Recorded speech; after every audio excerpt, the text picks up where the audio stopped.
그렇죠.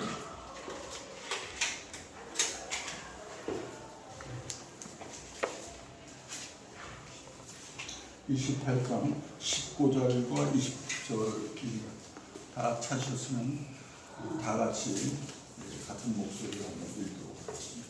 마태복음 28장 우리 시작선 52페이지 다 찾으신 분으로 같이 읽겠습니다. 그러므로 너희는 가서 모든 능력을 제대로 써서 아버지와 아들과 성령의 이름으로 세례를 베풀고 내가 너희에게 분부한 모든 것을 가르쳐 지키게 하라. 볼지어다 내가 세상 끝날까지 너희와 항상 함께 있으리라. 아멘. 아까도 말씀드렸지만 우리 코소보에서 사역하시고 제가 잠깐 아까 여쭤보니까 교단 교사로서 미국 쪽에서 이렇게 교단 쪽에도 사역하시고 특별히 선교단체에서 파송하셔가지고 코소보에서 사역하고 계시는데 한강교회는 그쪽에서 잘하시는 스토리 때문에 아마 한강교회에서 지원 일부 해주시는 거예요. 이성민 선교사님 나오셔서 오늘 간접과 메시지 전해 박수 한번 치시죠.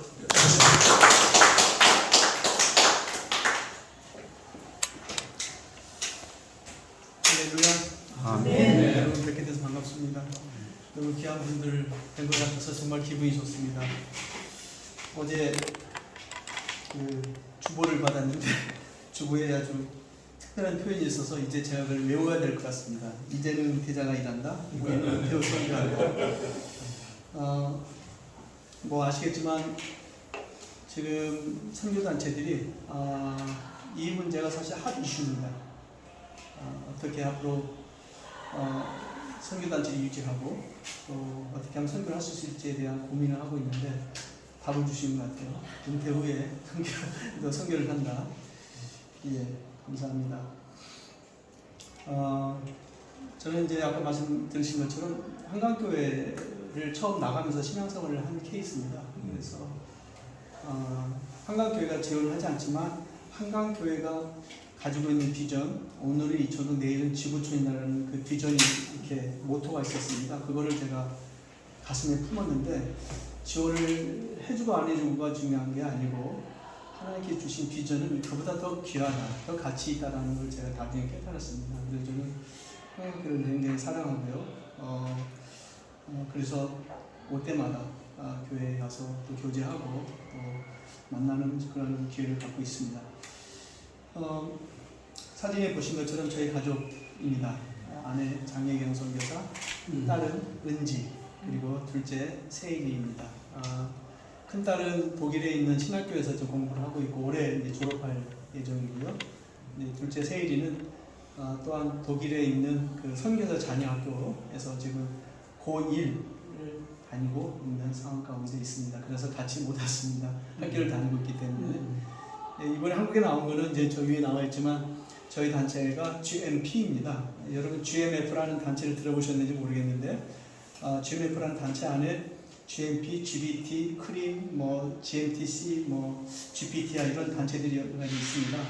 GBT가 아마 가장 유명할 것 같아요. 왜냐하면 GBT는 글로벌 바이블 트랜슬레이터, 그래서 이제 성경 번역 선교사들이 있는 단체, 한국이 유일한 단체죠. 그래서 그 단체 유명한데 어쨌든 저희 자매 단체고요. 같이 훈련을 받고 같이 또 이렇게 비전에 따라서 단체를 속하게 되는 그런 가운데 있습니다. 그래서 저희 단체의 P는 파이오니즘입니다. 파이오니어. 그래서 그 개척 선교부이기 때문에 열리는 지역으로 선교사를 보내는 걸 특징으로 하고 있습니다.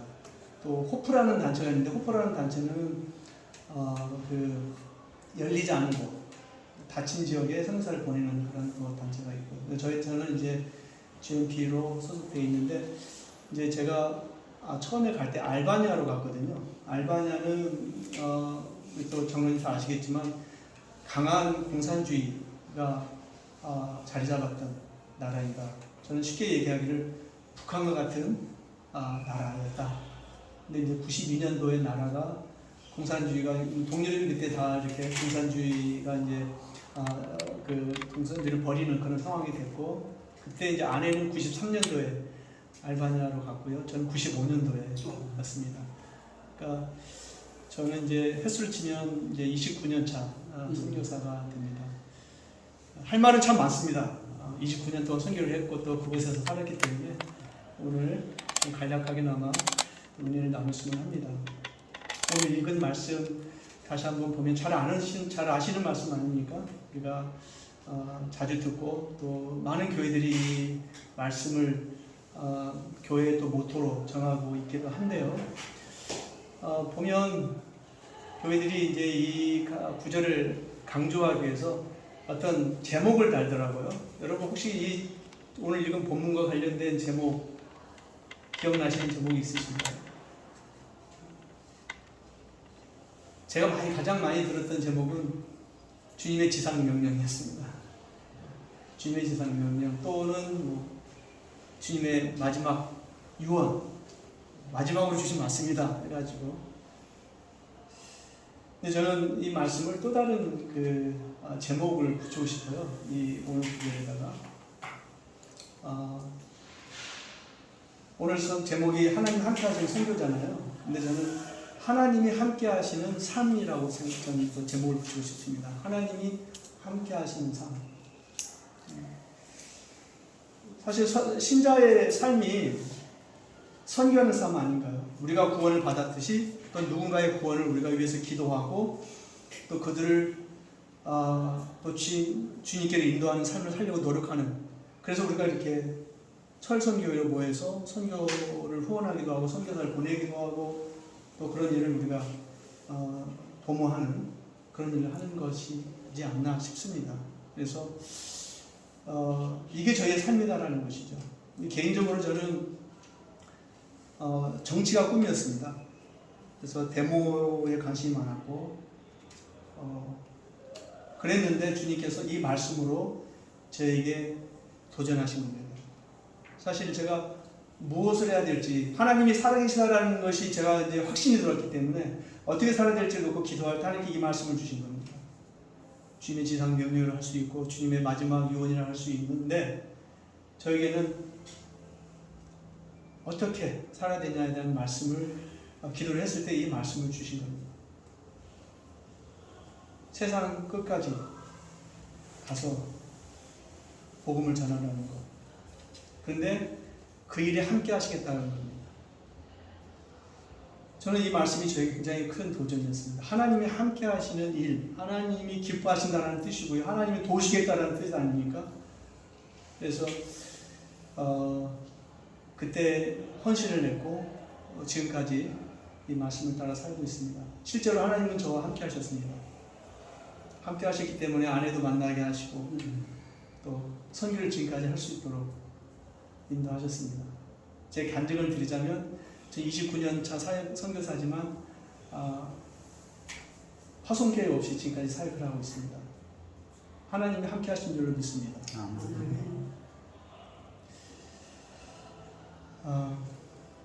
이제 하고 싶어하는 많지만 이제 선교복을 코소보를 좀 얘기하면서 제가 좀 또 나누도록 하겠습니다. 코소보 국기입니다. 혹시 보셨는지 모르겠는데요. 아까 장로님하고 얘기할 때 미승인 국가라는 표현도 하셨지만 올림픽에 나가고 있습니다. 그러니까 IOC가 인정하는 나라라는 것이죠.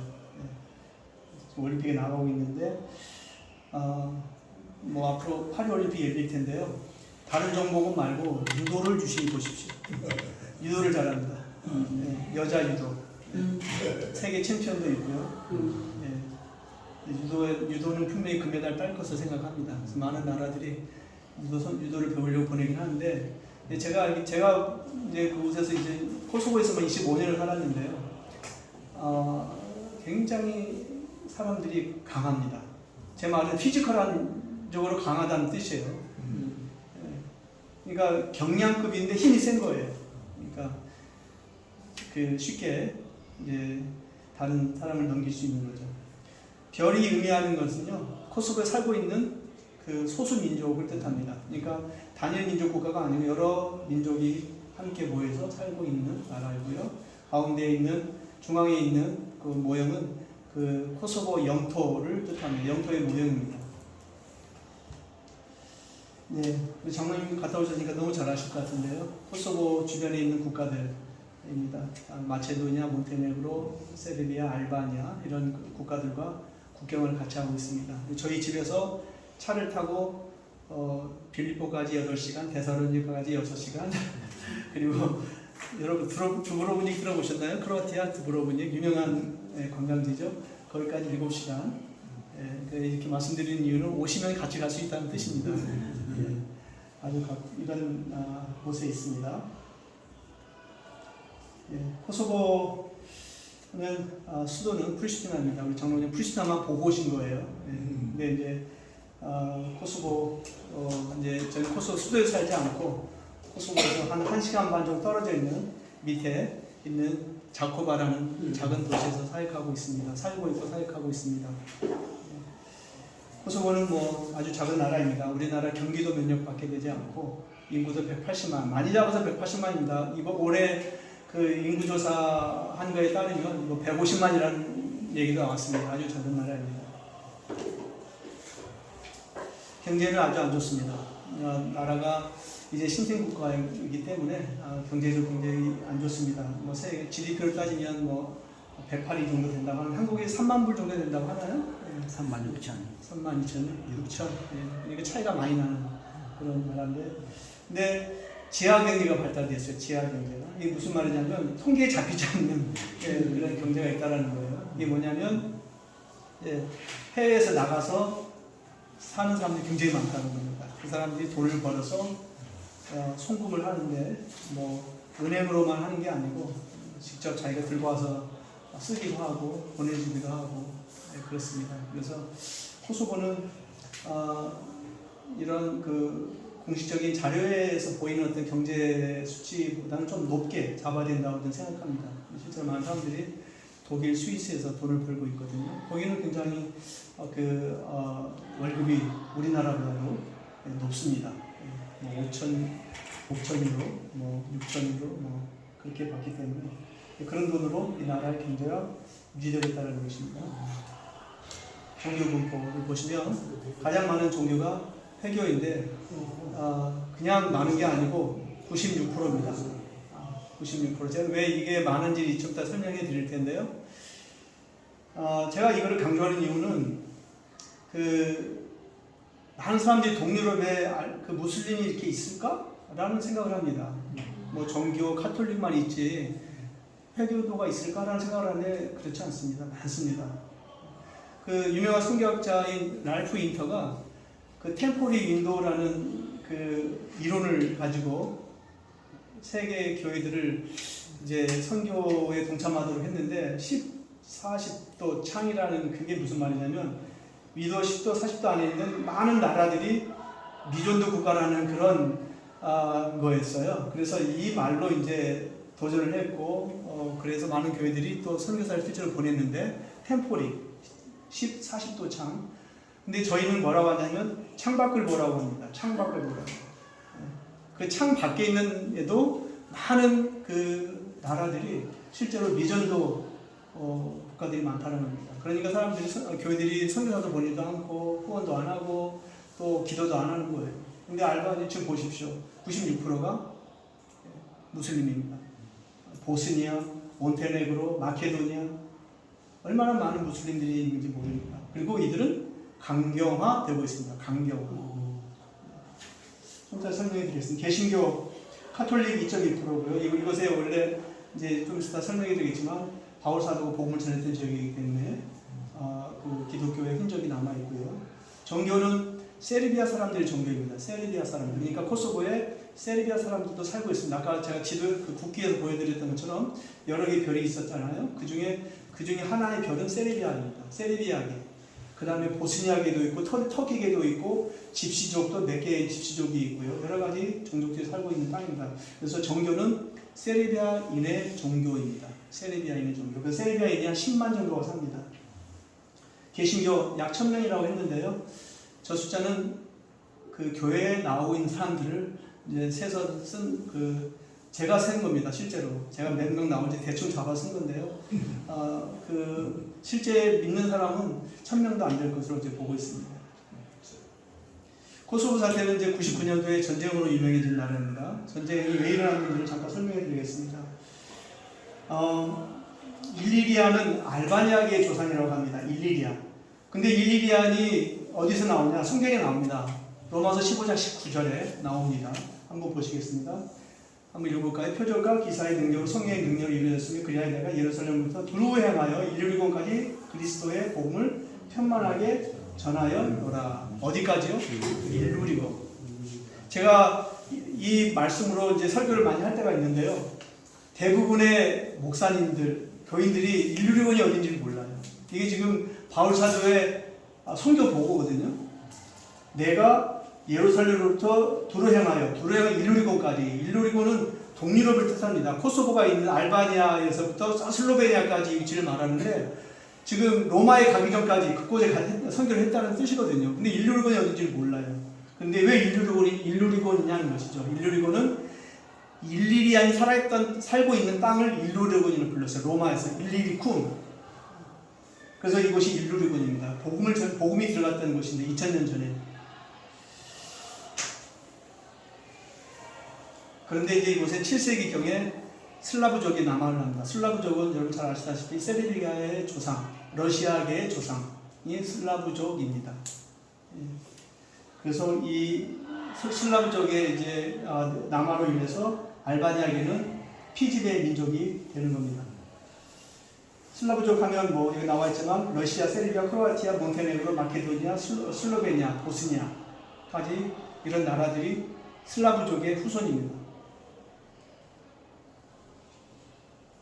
근데 이곳에 이제 그 오스만 터키가 진출을 합니다. 오스만 터키 잘 아시다시피 회교 국가였지 않습니까? 회교 제국 아니었습니까? 이슬람 제국. 근데 이곳에 진출을 했고 1389년에 코소보에서 슬라브족 연합군과 전쟁을 해서 이깁니다. 1389년 6월 말입니다. 6월 28일일 겁니다. 아마 6월 28일 전쟁을 해서 승리를 했고 그래서 발칸반도에 드디어 오스만 터키가 들어오는 그런 일이 벌어진 겁니다. 그래서 회교가 유럽에 들어오게 된 겁니다.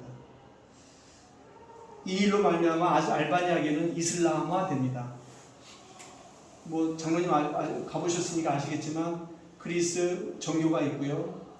그 나라들마다 정교 카톨릭이라는 그 기독교적인 흔적이 지금도 남아 있습니다. 많은 사람들이 그 종교 있는데 유독 알바니아계만 이슬람화됐습니다.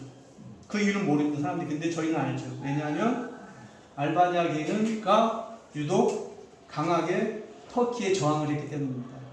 저항을 했기 때문에 핍박이 심했고 그로 말미암아 회교화되는 그런 일이 벌어진 겁니다. 여기 이 사진에 보이는 탑이 있는데요. 장모님 저를 만났을 때 여기 가봤을 거예요. 시간이 없었어요. 왜냐하면 가까운 곳에 있었거든요. 수도에 있습니다. 수도가 가깝습니다. 이 탑은 1489년에 있었던 그 전쟁에서 패배한 것을 기억하기 위해서 세르비아 사람들이 만든 탑입니다. 그 패배를 기억하자. 그래서 6월 28일 날 세르비아계들이 이곳에 모입니다. 그래서 행사를 합니다. 이 탑은 약 10m 정도 되는 높이에 있는데요. 거기 올라가면 전쟁을 벌였던 평야지대가 보입니다. 아, 이곳에 전쟁을 했구나라는 것을 느낄 수 있을 정도로 큰 평야지대가 보이고 그래서 저희한테 오는 손님들은 이곳에 가서 같이 보는 그런 저희 스케줄을 저희가 잡고 있습니다. 오스만 터키가 가서 발칸을 점령했고요. 그러다가 세력이 약해지면서 1878년도에 세르비아가 독립을 합니다. 독립을 할 때 코소보는 알바니아와 같은 민족임에도 불구하고 코소보 땅이 세르비아로 들어갑니다. 만주가 북한, 중국에 들어간 것처럼 코소보는 세르비아로 들어갑니다. 그리고 알바니아는 1912년도에 독립을 합니다. 그러니까 한 민족이었지만 나라가 민족이 나뉘는 그런 역사가 시작된 겁니다. 그러면서 잘 아시겠지만 1943년도에 티토라는 사람이 유고 연방을 형성합니다. 유고 연방이라는 말은 슬라브족, 유고라는 말이 무슨 뜻이냐면요. 유고슬라비아라는 말이 무슨 말이냐면 남쪽에 있는 슬라브족들, 유고는 남쪽이라는 뜻입니다. 그래서 알바니아 말로도 유고하면 남쪽입니다. 근데 여기서 이 유고슬라비아라는 말은 남쪽에 있는 슬라브족이 세운 나라들입니다. 그래서 보시는 것처럼 슬로베니아, 크로아티아, 보스니아, 세르비아, 몬테네그로, 마케도니아가 하나가 돼서 만들어진 나라가 유고슬라비아였습니다. 이거를 주도했던 사람이 티토였고요. 근데 이 사람은 크로아티아 사람이었는데 굉장히 온건파 지도자였습니다. 코소보에 있는 알바니아계에게도 자치권을 줬고 또한 코소보 알바니아계 또한 티토를 굉장히 존중하는 그런 시절이 있었습니다. 평화스러운 시절이었습니다. 그런데 이 사람이 죽고 나서 문제가 생깁니다. 바로 이 사람 때문입니다. 이 사람은 강한 민족주의자 지도자였습니다. 슬로보단 밀로세비치입니다. 이 사람이 그 인종 청소를 이 사람이 실시했고요. 코소보에서 알바니아계를 몰아내기 위한 정책을 한 겁니다. 코소보에 여러분 코소보 어떤 땅이냐면요, 동유럽에서 가장 큰 광산이 있습니다. 코소보 전쟁이 왜 일어났냐고요? 바로 이것 때문에 났습니다. 이거를 차지하기 위해서 이제 전쟁을 벌인 거예요. 사람들 탄압하고 이제 알바니아계를 몰아내기 위해서. 이로 말미암아 많은 사람들이 죽어갔고요. 그리고 알바니아계는 무장 세력을 조직해서 세르비아 군대에 항쟁하기 시작합니다. 1998년도 5월에 첫 번째 집단 학살, 인종 청소가 시작됩니다. 보시면 왼쪽에 이 사진 보시는지 모르겠는데 이 사진은 굉장히 유명한 사진입니다. 코소보 사람들이 굉장히 많이 보는 사진인데요. 피난민들 모습입니다.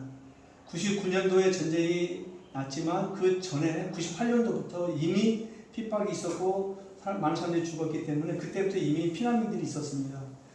맨 앞에 있는 그 여인은 아이에게 젖을 물리면서 피난을 하는 그런 사진입니다. 그래서 원래 사진을 보면 젖가슴이 다 드러나는 상태에서 걸어가는 사진입니다.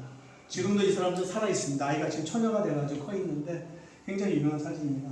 그 밑에 있는 이 사진 보신지 모르겠지만 이 폭격을 맞아서 토마호크 미사일을 그거를 맞아서 저렇게 부서진 사진. 이건 제가 직접 찍은 사진입니다. 저희가 전쟁 끝나는 바로 들어갔기 때문에 그런 건물들이 있었습니다. 그리고 이 사진, 이거 가렸네요. 여기는 이제 그 알바니아계 무장 조직 KLA 코소보 리버레이션 아미라는 그런 조직들이 있었고요. 예, 그 밑에는 이제 그 나토군의 그 사진을 찍은 사진입니다. 나토군을 코소보에서는 K4라고 했는데요. 코소보 포스라고 불렀습니다. 그래서 이 나토군이 세르비아계와 전쟁을 하면서 1999년 3월부터 6월까지 전쟁이 계속됐습니다. 저희가 이 기간 동안에 알바니아에 있었습니다. 이 기간 동안 알바니아에 있으면서 피난민들 사역을 했습니다. 저희가 등록한 난민들이 한 1000여 명 됐습니다. 매주 2번씩 저희가 음식과 또 생필품을 사서 나눠주는 그런 일을 했고, 개인적으로는 또 청소년들을 만나서 또 교제하고 태권도를 가르치는 그런 일을 했습니다. 99년도에 이제 전쟁이 끝난 후에 유엔이 통치를 했습니다. 우리나라도 미군이 이제 통치한 적 있지 않습니까? 그 일본이 한반도에서 떠난 후에 그런 것처럼 유엔이 통치를 했고, 그 후에 이제 그 정권을 2008년도 2월 17일 날 현지 정치인들에게 정부를 이양하면서 독립을 선언합니다. 그게 2월 17일입니다. 정말 이건 안 보셨죠? 수도에 있는 건데 뉴본이라는 조형물입니다. 새로 태어났다는 그런 의미로 만들었는데요. 지금도 가면 있습니다. 꼭 방문자들만 꼭 가는 곳입니다. 근데 아까 말씀드린 것처럼 코소보 지금 이슬람이 성장하고 있습니다. 강경화되어 가고 있습니다. 이 사진이 뭘 의미하냐면요. 지금 이 사진은 코소보의 중앙에 가장 큰 회교 사업을 짓고 있는 모습입니다. 10,000명을 수용할 수 있는 건물이라고 합니다. 근데 중요한 것은 이 건물을 짓도록 누가 후원하느냐? 터키가 후원합니다. 엘도안 아시죠? 엘도안. 이 사람이 아주 강한 회교도입니다. 그래서 이 일을 주도하고 있습니다. 뉴욕타임즈에 났던 기사입니다. 제목이 코소보는 어떻게 IS가 자라는 좋은 옥토가 되는 거예요. 여러분 IS 아시지 않습니까? IS에 간 코소보 사람이 400명 이상입니다. 가족을 버리고 혹은 어린 아들을 데리고 갑니다. 그리고 가서 여권을 찍는 모습을 동영상으로 찍어서 방송을 하는 그런 모습들이 있었습니다. 코소보만 그렇지 않습니다. 보스니아에서도 그랬고 몬테네그로에서도 갔고 마케도니아에서 갔고 그래서 무슬림들이 굉장히 많다라는 겁니다. 코소보가 이런 상황이라는 걸 말씀드린 거고요. 또 다른 기도 제목은 아까 말씀드린 것처럼 2008년도에 독립을 했지만 코소보 정부가 계속해서 유럽에다 요청했던 게 뭐냐면 유럽 여행 비자 면제를 해달라는 거였습니다. 비자가 없으면 나갈 수가 없습니다. 외국으로. 저희들은 그냥 차를 몰고 몬테네그로 마체도니아 갈 수 있지만 이 사람들은 아무것도 갈 수 없었습니다. 근데 이거를 2008년부터 독립을 해서부터 계속 요구를 했는데 유럽이 약속은 했지만 결정을 해주지 않았습니다. 그런데 올해 드디어 1월부터 면제를 받았고 실제로 코소보 사람들이 외국에 나가기 시작했습니다. 한번 보시죠. 우리 장로님 들어오신 공항입니다. 시장이 아니고 공항입니다. 저는 버스로 왔습니다. 아, 그러시구나. 이게 프리시나의 이제 수도에 있는 유일한 공항입니다. 공항의 모습이 이렇습니다. 얼마나 많은 사람들이 비자 면제를 받은 후에 코소보를 떠나고 있는지 알 수가 있죠. 이 말은 저희의 선교 대상들이 외국으로 떠나고 있다는 겁니다. 이게 이제 기도해 주실 건 뭐냐면 이것도 굉장히 중요한 안목인데요. 민족 대이동이 시작되고 있습니다. 여러분 잘 아시다시피 남아메리카에 있는 그 사람들이 미국 쪽으로 가고 또 아프리카에 있는 사람들이 영국으로 가거나 유럽으로 가고 그런 상황이지 않습니까? 이런 상황에서 우리가 선교를 어떻게 할 것인가? 민족 대이동이 벌어지고 있습니다. 저는 아직도 이걸로 기도하고 있습니다. 어떻게 앞으로 할 것인가? 그래서 계속 지금 외국에 나가 있는 알바니아계들과 접촉을 하고 있습니다. 개인적으로. 스위스에 있는 알바니아계, 또 오스트리아에 있는 알바니아계, 앞으로 어떻게 할 것인가? 당연히 그곳에 교회가 세워져야 되고 그들을 전도할 수 있으면 좋겠습니다. 근데 어떻게 할 것인가를 놓고 지금 계속 기도하고 있습니다. 신문 기사를 제가 캡처했는데요. 2024년 이게 지금 제가 빼먹었는데 1월 동안 2024년 1월에 비자 면제를 받았는데 몇만 명이 떠났는데 얼마나 많이 떠났는데 15만 명이 코소보를 떠났어요. 유럽으로 갔습니다. 그렇죠. 코소보를 떠난 사람들이 15만. 이 사람들은 물론 뭐 여행 비자를 받고 갔기 때문에 돌아올 수 있는 사람들이지만 그만큼 이제 앞으로 그곳에 남을 가능성이 있는 겁니다. 유럽으로. 근데 또 문제는 2024년 1분기 동안 1, 2, 3월 동안 700명이 국적을 포기했다고 합니다. 이중 국적을 허락하지 않은 나라들이 있거든요, 유럽에. 예를 들어서 오스트리아는 이중 국적 허락하지 않습니다. 저희 나라처럼. 오스트리아에서 국적을 얻고 일을 하려면 코소보 국적을 포기해야 됩니다. 그런데 1분기 동안 포기한 사람들이 700명이라고 합니다. 우리의 선교 대상들이 떠나고 있고 그들이 어딘가에 지금 살고 있다는 겁니다. 새로운 시대가 열리고 있습니다. 또 다른 기도 제목입니다. 아까 말씀드린 것처럼 코소보에 세르비아 사람들이 살고 있는데요. 이 사람들과의 관계가 지금 문제입니다. 강대국들은 이 사람들의 권리를 인정해라. 이 사람들이 코소보 땅에 살 수 있도록 도와줘라.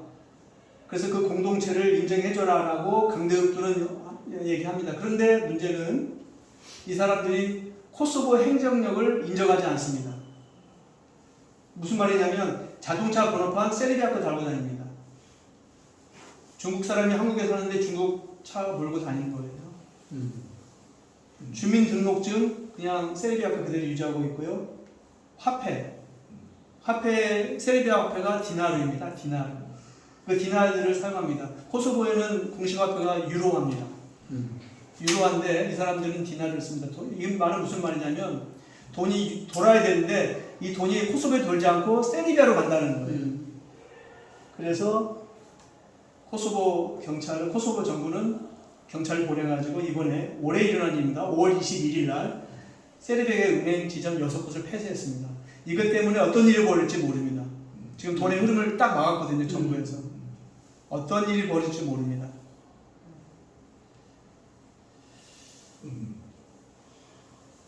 맨 마지막에 있는 문제, 심각한 문제입니다. 세르비아인들, 코소보에 살고 있는 세르비아인들은 세금을 내지 않습니다. 나라로 인정하지 않고 그 코소보 정부를 인정하지 않기 때문에 코소보 정부가 발행한 세금 고지서를 찢습니다. 전기세, 물세, 재산세 모든 세금 내지 않습니다. 그러니까 정부가 바뀔 때마다 이거를 해결하려고 강원 전략을 폈습니다. 이번 정부는 강하게 했습니다. 그러다 보니까 어떤 일이 벌어지냐면 이런 일을 벌이는 겁니다. 사람들이 차를 끌고 나와서 길을 막아버리는 거예요.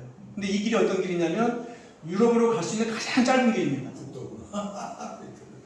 근데 비즈니스 하는 사람들이 수입 수출을 해야 되잖아요. 돌아가면 돈을 더 많이 들고. 근데 이 길을 막아버리는 거예요. 이게 문제입니다. 또 이렇게 나와서 데모를 합니다. 지금 이게 세르비아 사람들입니다. 세르비아계. 그 동네에 살고 있는 세르비아계들이 나와서 데모를 합니다. 그리고 저렇게 막고 있는 사람들은 나토군입니다. 코소보는 군대가 없습니다.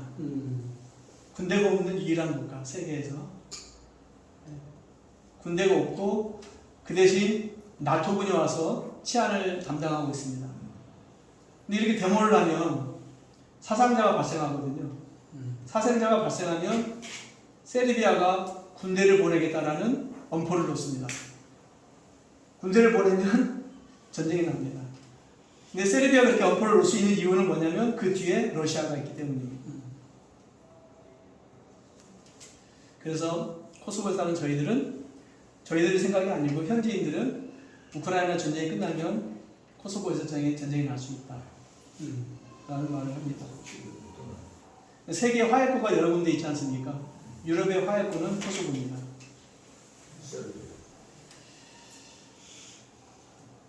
작년에 있었던 심각한 사건이었는데요. 세르비아계가 살고 있는 지역에 경찰을 보내고 통제를 하는데 코소보 경찰을 세르비아 무장 조직이 살해했습니다. 2023년 9월 25일 날 일어난 일입니다. 저희는 이 사건 때 이때 전쟁이 날 줄 알았습니다. 무장 조직에 의해서 경찰이 죽었거든요.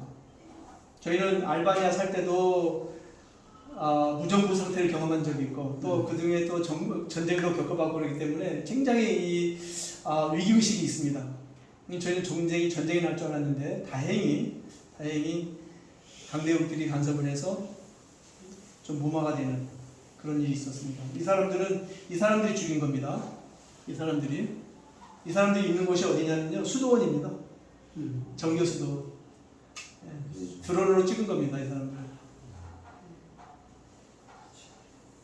저희 사역 소개해드리겠습니다. 저희가 살고 있는 도시, 아까 말씀드렸는데 저희가 살고 있는 도시 이름은 자코바입니다. 자코바라는 도시고요. 저희가 이곳에 99년 9월 전쟁이 끝난 후에 저희가 들어갔습니다. 인구 10만 정도밖에 되는 작은 도시고요. 민속 이슬람의 중심지이고 전통적인 도시입니다. 여러분, 이슬람은 여러 종류가 있는데요. 크게 수니파와 시아파가 있습니다. 수니파는 이제 사우디아라비아가 종주국이라고 하고, 이제 시아파는 이란, 이라크가 종주국이라고 하는데, 또 시아파 안에는 여러 분파들이 있습니다. 섹트라고 하는데요. 그 분파 중에 하나는 신비적인 거를 실행하는 그런 분파가 있습니다. 그 중에 하나가 백타시 이슬람이 있는데요. 이 사람들은 신비주의가 있습니다. 예를 들어서 쇠꼬챙이로 여기를 이렇게 뚫습니다. 이렇게 뚫고 이렇게 나옵니다. 근데 피가 안 나요. 우리나라의 무당이 작두를 타잖아요. 피가 안 나지 않습니까? 그런 것이 있습니다. 배도 이렇게 뚫습니다. 그래서 피가 안 나야 믿음이 좋은 겁니다. 그런 이슬람.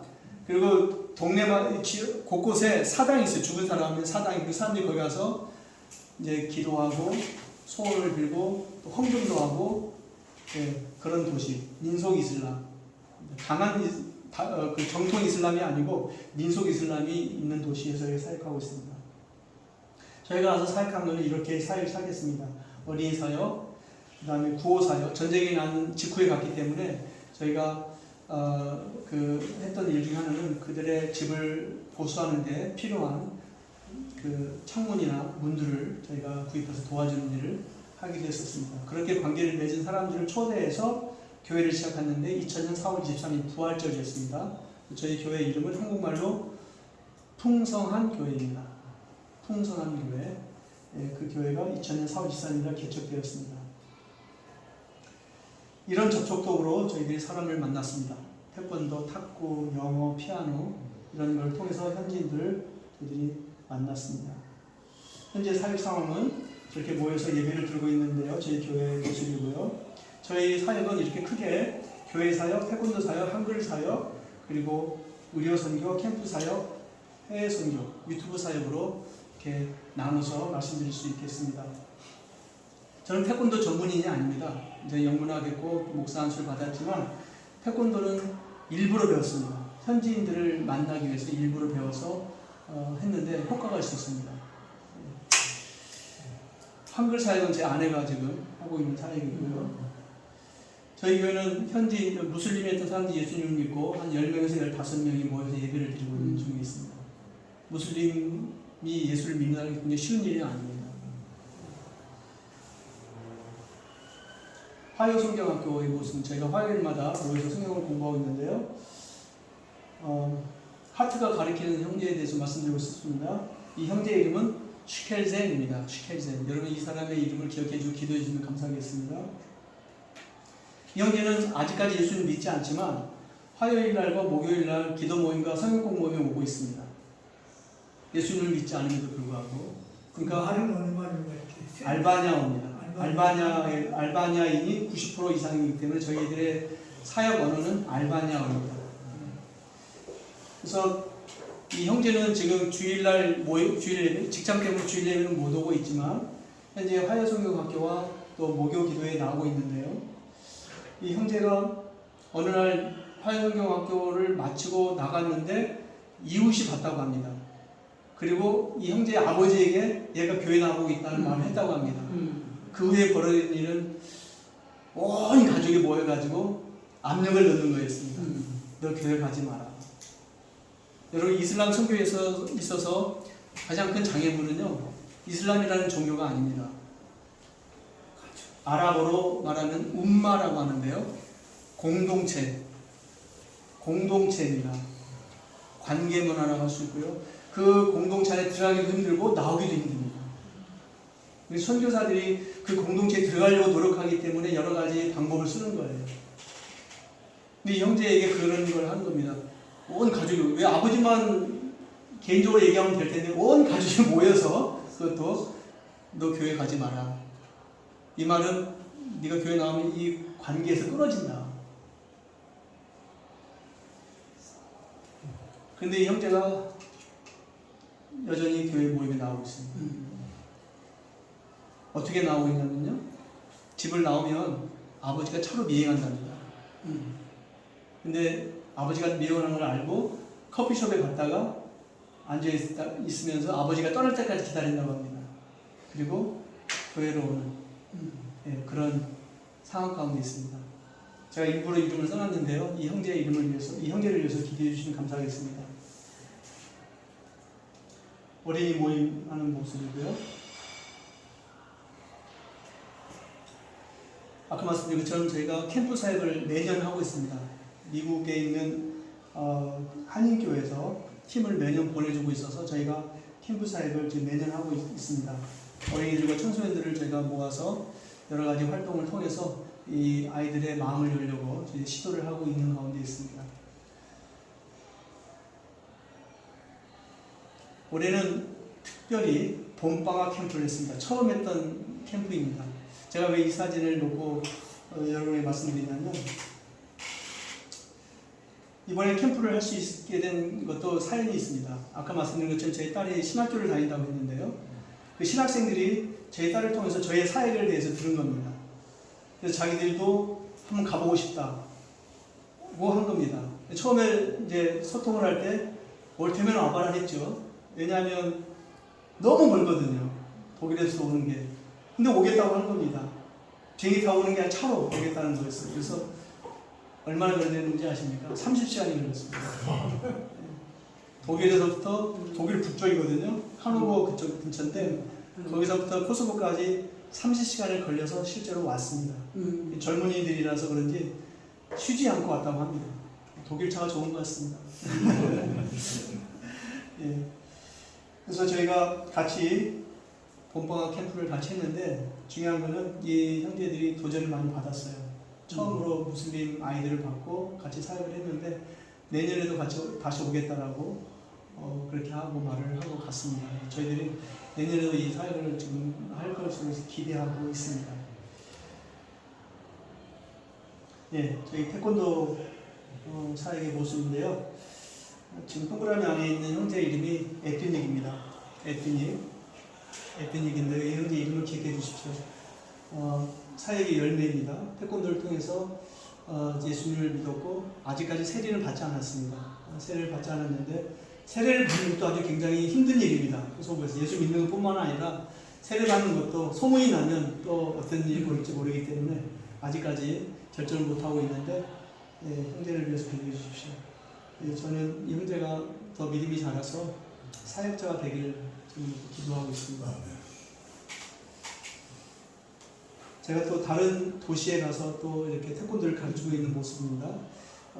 아까 말씀드린 것처럼 관계를 맺기 위한 도구로서 태권도를 사용하고 있는 겁니다. 그래서 하나님께서 지혜를 주셔서 그 지역 고등학교에서 태권도를 가르치는 경험이 있습니다. 계속적으로 어떻게 하셨든지 현지인들과 관계를 맺으려고 노력을 하고 있는 가운데 있습니다. 의료선교를 하고 있습니다. 저는 의사가 아니지만 의료선교를 할 수가 있습니다. 어떻게 하냐면 의사선교사 사이를 같이 하면 의료선교를 할 수가 있습니다. 이분을 축복해 주십시오. 세조영 의사선교사, 저는 선교사로서 오랫동안 했지만 정말 귀한 분들이 의사선교사라는 제가 알게 되었습니다. 한국에서 산다면 정말 남부럽지 않게 살 수 있을 텐데 이렇게 선교지에 와서 사는 걸 보면 정말 귀하다라는 걸 제가 항상 느끼고 있습니다. 이분은 내과 의사십니다. 내과 의사신데 통증의학을 또 배워가지고 현지인들의 통증을 고치는 그런 사역을 하면서 현지인들의 마음을 좀 두드리고 있습니다. 최조영 선교사님 기억해 주십시오. 또 제가 하는 사역 중에 하나는 영상 사역입니다. 제가 이 영상 사역을 하게 되는 것은 또 계기가 있는데요. 여러분 잘 아시다시피 팬데믹 때 아무것도 할 수 없었지 않습니까? 저희도 사역을 할 수 없었습니다. 외국인이다 보니까 더더욱 저희는 법을 지켜야 됐고 그래서 사역을 중단했었습니다. 근데 그럴 때 무엇을 할까라는 생각을 하면서 기도하는 중에 하나님께 지혜를 주신 게 바로 이 사역입니다. 영상을 가지고 현지인들이 볼 수 있도록 하자. 근데 그때 만난 사람이 바로 이 사람입니다. 이집트 이슬람 학자 하미드 박사입니다. 이 하미드 박사는 이슬람 학자였습니다. 실제로 무슬림이었습니다. 그런데 이제는 회교를 버리고 무신론자가 되었습니다. 그러면서 하는 일이 이 이슬람의 실상을 고발하는 강의를 하고 있습니다. 얼마나 이슬람이 허접한 거고 정말 얼마나 비상식적이고 정말 안 좋은 종교인지를 이 하미드 박사가 영상을 만들어서 올리고 있습니다. 제가 이 고난을 받아가지고 영상을 번역해서 올리고 있습니다. 이 영상 사역이 왜 중요하냐면요. 아까 말씀드린 것처럼 코소보에 사는 알바니아계가 약 200만, 알바니아에 사는 알바니아계가 한 300만, 그 세계에 흩어져 있는 알바니아계가 한 500만 이상 됩니다. 1000만 이상이 알바니아계가 영상을 통해서 이슬람이 어떤 종교인지를 알 수 있도록 하기 위한 영상이기 때문에 이 영상이 가치가 있다고 생각합니다. 이 영상을 위해서 기도해 주시면 감사하겠습니다. 올해 제가 만든 영상입니다. 100일 성경 통독 영상을 올해 만들었는데요. 제가 이 영상을 만들게 된 계기가 있습니다. 한국에서 오신 어떤 목사님과 함께 현지인 사역자들을 초대해가지고 집회를 한 적이 있었습니다. 평신도가 아니고 사역자들을 초대해서 집회를 했는데 그때 그 한국인 목사님이 아주 특별한 질문을 했습니다. 성경을 한 번이라도 읽은 사람이 있으면 손 들어보라 라고 했습니다. 근데 그때 손든 사람이 몇 명이었을까요? 딱 한 명 손 들었습니다. 제가 그때 받은 충격이 엄청났습니다. 도저히 이해가 안 됐습니다. 의사가 마치 의학을 공부하지 않고 의학 대전을 읽지 않고 사람을 치료하는 것과 똑같다라는 생각이 들었습니다. 성경을 읽지 않고 어떻게 사람들을 가르치고 영혼들을 도울 수 있느냐는 그런 생각이 들면서 정말 이해가 가지 않았습니다. 여러분, 이게 지금 성경의 실상입니다, 여러분. 그래서 그때 제가 작정한 게 영상을 만들자라는 거였습니다. 그래서 올해 만들었습니다. 이 영상을 보면 그날 읽을 분량에 대한 설명이 들어가고 그리고 읽어줍니다. 보기만 하면 성경을 읽을 수 있습니다. 이 100일 동안에 등록을 할 수 있는 영상입니다. 저희는 영상을 통해서 현지인들의 믿음이 자라기를 소원하는 가운데 이 영상을 만들고 있습니다. 그리고 여러분 잘 아시다시피 회교도들은 매년 금식기도를 합니다. 라마단 금식기도를 하는데요. 해가 뜨면서부터 금식을 해서 해가 질 때까지 밥을 먹지 않습니다. 물도 마시지 않습니다. 그런데 이 기간 동안 30일 기간 동안 이 무슬림들이 굉장히 민감해집니다. 신자들에게는 영적인 싸움을 해야 되는 기간입니다. 제가 실제로 경험해 봤는데요. 이 금식을 하고 있는 무슬림하고 어떤 일을 놓고 의논을 하는데 굉장히 막 신경질적으로 반응하는 그런 모습을 볼 수 있었습니다.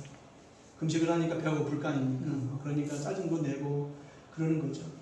그때 제가 느낀 거는 우리 신자들이 깨 있어야 되겠다라는 생각을 하게 됐고 이 영상을 만들어서 신자들이 영상을 보면서 기도할 수 있으면 좋겠다라는 생각으로 지금 하고 있는 겁니다. 매년 만들고 있습니다. 그래서 이 영상은 매일 그 세계에 흩어져 있는 이슬람, 무슬림들에 대한 정보를 제공합니다. 그래서 그들을 위해서 기도하도록 하는 겁니다. 이 영상을 매년 만들고 있습니다. 저희 사업 가운데 굉장히 중요한 파트가 바로 선교입니다, 여러분. 선교사이고 제가 선교사이기 때문에 선교를 하는 것이 아니라 하나님이 선교를 하게 하셨습니다. 왼쪽에 있는 형제의 이름이 슈켈젠입니다. 이 형제도 슈켈젠인데요. 아까 그 사람 아니에요? 아닙니다. 슈켈젠이라는 이름은 굉장히 유명한 이름입니다. 왜냐하면 그 나라에 우리나라로 치면 백두산과 같은 뜻이 있습니다. 높은 산의 이름이 슈켈젠입니다. 슈켈젠이라는 이름이 굉장히 많습니다. 이 형제는 저의 첫 열매입니다. 태권도를 배우러 왔다가 예수님을 믿게 됐고 신학을 한 후에 사역자가 된 겁니다. 저는 이 형제가 저희 사역을 이양받아서 계속 사역하기를 기대했습니다. 그게 기도 제목이었습니다. 그런데 하나님께서 이 형제에게 선교의 비전을 줬습니다. 제가 준 게 아니고 하나님께서 주신 겁니다. 저는 우리 교회를 맡아서 사역을 하기를 바랬습니다. 그리고 저희는 다른 나라로 가는 게 소원이었습니다.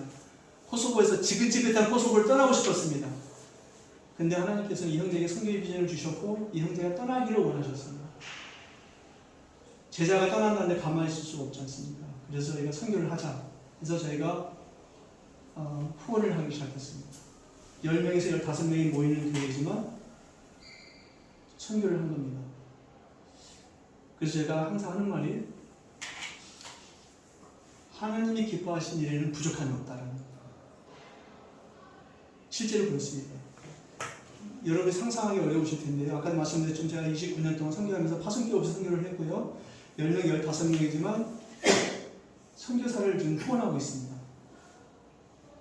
이 형제뿐만 아니라 제가 또 보여드릴 겁니다. 하나님이 기뻐하신 일은 부족함이 없습니다. 이게 믿음 선교입니다, 여러분. 아까 하나님이 함께 하시겠다고 주님이 약속하셨지 않습니까? 주님이 약속하신 대로 우리가 기뻐하신 일을 할 때 부족함이 없는 겁니다. 바라기는 이 철선교를 주님께 그렇게 축복해 주기를 축원합니다.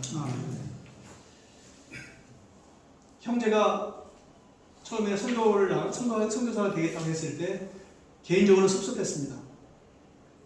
근데 기도하는 가운데 하나님께서 선교가 하나님의 뜻이라는 걸 다시 한번 기억하게 해주셔가지고 결정이 됐는데 그때 제가 배운 게 뭐냐면 내 기도 제목이 이루어지지 않으면 하나님의 뜻이 이루어진다는 겁니다.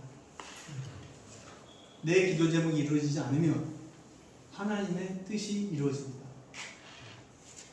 그러니까 우리가 그런 생각을 하면 좀 마음이 편해지지 않겠습니까? 하나님의 뜻이 이루어지면 된다라는 겁니다. 그래서 선교를 하기 시작하게 된 겁니다. 이 형제는 북마케도니아 무슬림만 사는 도시에서 사역을 지금 10년째 하고 있는데 신자는 한 명도 없습니다. 그곳에서 사역을 하고 있습니다. 또 제가 후원하고 있는 선교사의 이름은 블렌디입니다. 이 블렌디 가운데 있는 블렌디 아주 친한 친구인데요. 아까 슈케젠 선교사와 얼굴의 색깔이 좀 다르다고 생각하지 않습니까? 아까 그 형제는 백인이지만 이 형제는 백인이 아닙니다. 집시입니다. 이 형제는 알바냐에서 온 선교사입니다. 근데 어떻게 알바냐에 사는 집시가 선교사가 됐을까? 여러분, 집시는요, 한 곳에 정착해서 사는 사람들이 아닙니다. 또 돌아다니면서 구걸하고 또 온갖 또 허접한 일을 하면서 먹고 사는 사람들이 집시입니다. 근데 알바니아 집시들은 다릅니다. 아까 말씀드린 것처럼 아주 강한 공산주의가 있었던 곳이 알바니아라고 했는데요. 여러분, 그 공산주의가 사람들을 준비시켰습니다. 우리가 보이는 공산주의가 아주 나쁜 사상이지 않습니까? 교회를 파괴하고 신이 없다고 하고 세계에서 유일하게 신이 없다라고 선포한 나라가 알바니아입니다, 여러분. 유일한 나라입니다, 알바니아라는 나라가. 신은 없다라고 선언한 나라, 공식적으로. 그 나라가 바로 알바니아입니다. 그곳에 그런 강한 공산주의가 자리 잡았는데요. 이 공산주의가 어떤 일을 했냐면 모든 사람들을 평등하게 되었습니다. 남녀 차별 없이, 인종 차별 없이 모든 사람을 평등하게 되었습니다. 공산주의의 특징은 배급을 똑같이 해주는 겁니다. 배급. 먹는 거 똑같이 해주고요. 집도 주고요. 교육도 똑같이 시킵니다. 그러다 보니까 이 집시들이 또 돌아다닐 수 없었고 공부를 해야만 했었습니다.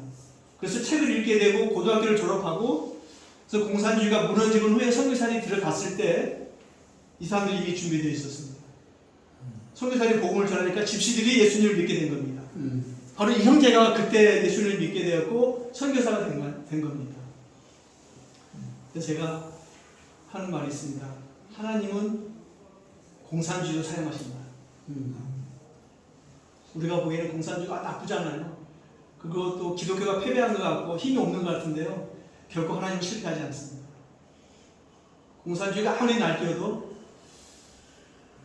모든 지각이 뛰어나신 하나님께서 공산주의도 사용하셔서 또 하나님의 복음의 진보가 나타나도록 일하신다는 일을 기억하십시오. 그래서 블레디 선교사가 저희 도시 있는 곳으로 선교사로 왔는데, 그럼 얼마 받고 후원이 얼마인지 아십니까? 월 50불이었습니다. 월 50불 후원을 받고 온 거예요. 그래서 저희가 후원하기를 결정한 겁니다. 그래서 저희가 형제를 후원하기 시작했고 지금도 같이 사역을 하고 있습니다. 저희 도시도 집시들이 많거든요.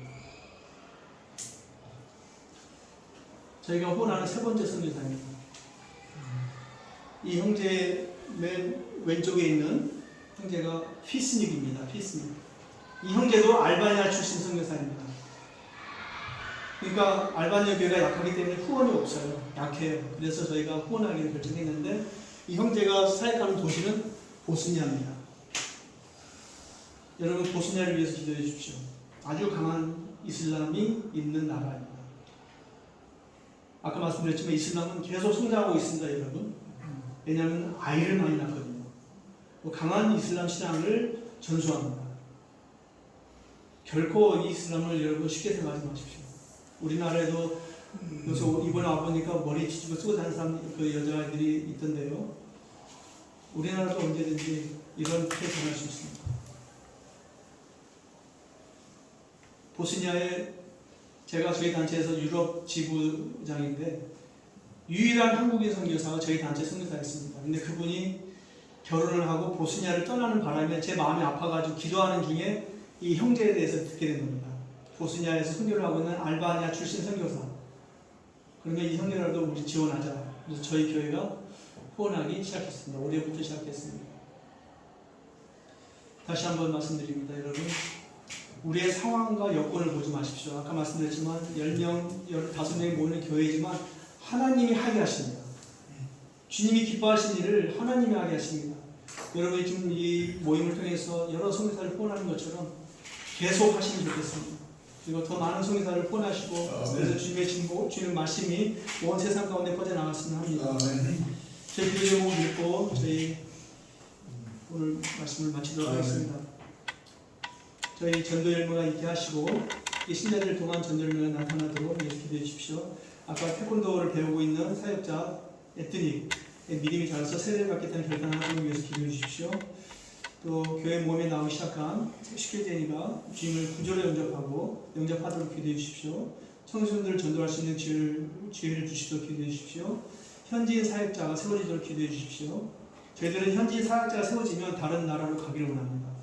복음이 들어가지 않은 곳이 많기 때문에 이 일을 굉장히 중요하게 생각합니다.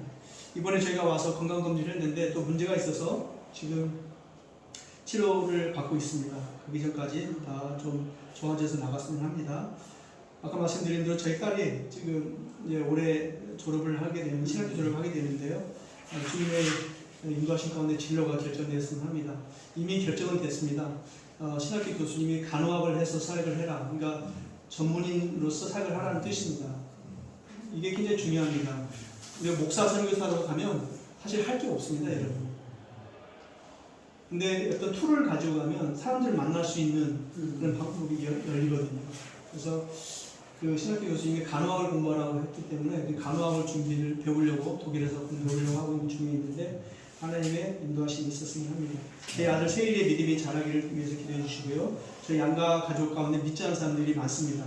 그래서 기도해 주시고 저희가 주님 주신 지혜와 능력을 사용할 수 있도록 기도해 주시면 감사하겠습니다. 오늘 말씀드린 것처럼 주님이 기뻐하신 일에 조금도 부족함이 없는 줄로 있습니다. 이 말은 주님이 선교를 주도하십니다. 우리가 하나님의 선교라고 하는데요. 실제로 하나님이 주도하시고 하나님이 이루시고 하나님이 열매를 거두게 하십니다. 저희가 쓰임 받는다라는 것이 감사할 뿐입니다. 오늘 들어주셔서 감사하고 주님께 영광을 돌립니다. 아멘.